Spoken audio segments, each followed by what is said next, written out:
Motivations to work here for a lot of us is obviously to help our families. We all hold a pretty deep passion within ourselves to help our families and communities to be strong and to do better. There are so many Aboriginal kids that come into care, so to have that opportunity to work within this organisation to try and prevent that from happening, I think is the ultimate motivator for me. My favourite is just seeing a child smile. If I can support that child on whatever journey that they're taking and walk alongside them and just get them in the loving arms of a family member, that's my favourite part of my job. Seeing Aboriginal children coming into care.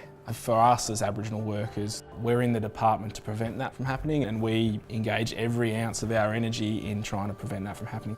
Not being able to see a child or hear a child talk about who they are, where they come from, who they belong to, because we haven't managed to find family, is certainly something that I found very, very confronting when I first started with the department.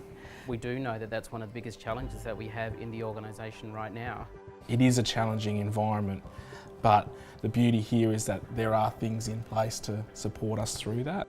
I'm in the role of an Aboriginal practice leader, having come from being a field worker, a co-located FDV officer and a duty officer, so I do have an opportunity to grow in the department. We do need more Aboriginal people, preferably on the front line. At every level of the department we need to have an Aboriginal lens across everything that we do, because our numbers are so high coming through the front doors.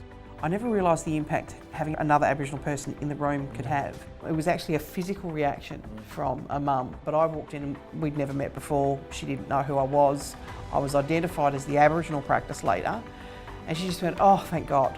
And that's the impact that we can have as Aboriginal people. We have got a very important role in mending those differences between our community and what happened with the policies and that in the past.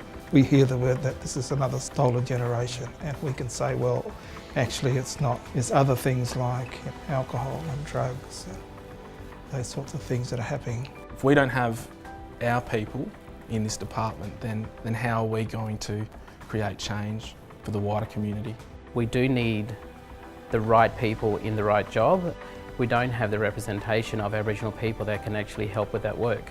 If you really want to impact our families, our community, then you need to be within the organisation that does that.